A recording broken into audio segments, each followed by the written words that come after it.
We've been involved for 25 years plus now in terms of retirement villages, and we've seen the industry develop from I suppose, a different model over time, and now we believe that people are looking to villages to provide more than just a home. It's actually an environment in which they can enjoy living, and a lot of the lessons which we learnt, I suppose, through particularly Brookland and Maleny Grove, we've been able to now translate into, yes, what is certainly a very different village from either of those two. Those two have got their characteristics.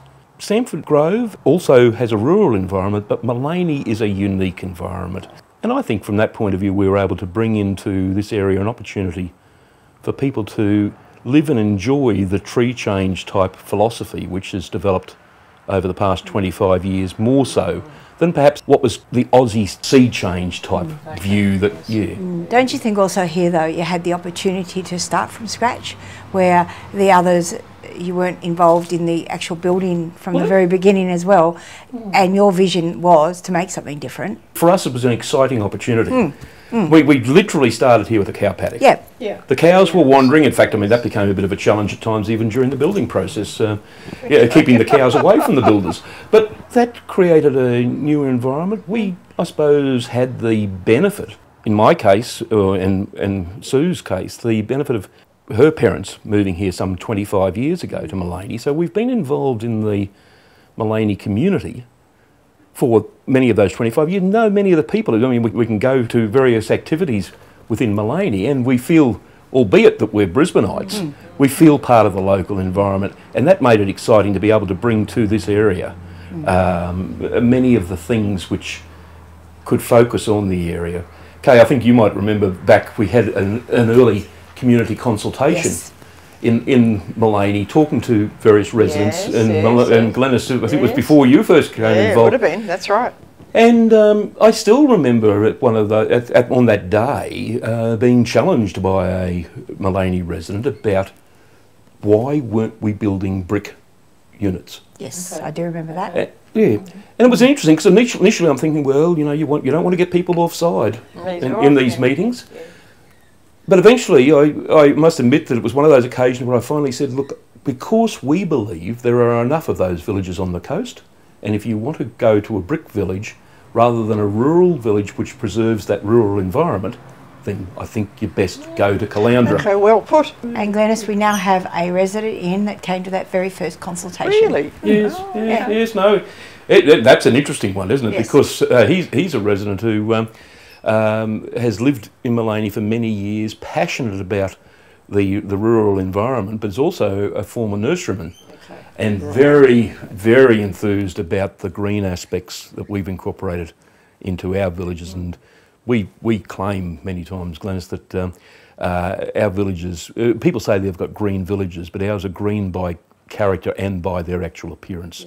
We're passionate about the garden environment in our villages. I mean, it's certainly different to anything that I ever looked at. Yes, you did say that, yes. Different. Yeah. And, I mean, I was just surprised, I really was. I mean, didn't know it existed until I happened to be here visiting a friend. Oh, were you? In the area. That's how, yes, that's how, yes. And so, I mean, I was amazed when I saw it. It's now what? July, August, September, October. 15 months since I came here. Yeah. So there you go. Glennis, that's interesting because, in fact, traditionally, throughout Australia, there's been a view that people moved to retirement villages within a radius of 5 to 10 kilometres of their home. Okay. I even had differences of opinion with the likes of bank valuers because they were looking at the demographics of what that means. And I said, no, people don't choose Maleny Grove because it's close to home. They choose it by choice, their destination point. And it's interesting, you know, that if we look now at the history of the residents who have moved into this village, the number who have come from other locations, because this has been a lifestyle choice, a choice to live a life in a tree change environment where they can actually benefit from the community aspects, but also benefit from what in reality is a very unique village environment with Maleny itself. As an operator of a retirement village, we're different from what might be seen as a residential land developer. And I'm not being critical of the residential land developer, but primarily they're in there to design the site, develop the site, sell it and leave. And move out, that's right. Whereas our involvement is a 20-year type involvement. It's that longer-term involvement. So sustainability for us is not, yes, it's very much a term that's used loosely around, but we see sustainability as being something which is more than just the saving in power or the saving in water. Those things are critical and they have to be a given.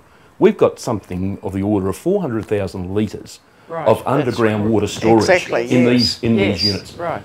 But sustainability is more than that. Sustainability is to ensure that you can be comfortable, that as you enjoy life within the Maleny Grove environment, that the village itself is sustainable, both economically and environmentally. So it goes further. Yeah. And I mean, it's also the building products that were chosen. You know, it's not just... And they're virtually maintenance free, aren't they? That's right. Yes. Well, you know, there's another interesting story because, again, I spoke earlier about the concept of brick. Our architects, taking on board what we were talking about, actually went around and developed a portfolio of photographs of Maleny and structures in the Maleny environment. Okay. Looked at what was sort of critical to what Maleny represents. So we sat down then with that portfolio of photographs, and simply, a brick building was never going to be symptomatic of what Maleny was about. The walls on the building here, as we're looking, they have the weatherboard look, but they're not. They don't have the negatives of maintenance. That's right. The weatherboard has. Yeah. Agreed. So linear board gives us that beautiful rural country feel, but with the lower maintenance issues, which is critical for residents because ultimately the maintenance of the village and that is impinging on residents over time. So, I mean, the other thing that was considered was all of the light as well as the air, you know, to maximise all of that, to make sure that people could benefit from those, I guess, natural energies as well, you know. So, well, as you've no doubt experienced yourself, Glennis, with your own your own unit, that with the design, and just behind us there, we've got what the architects refer to as a thermal chimney.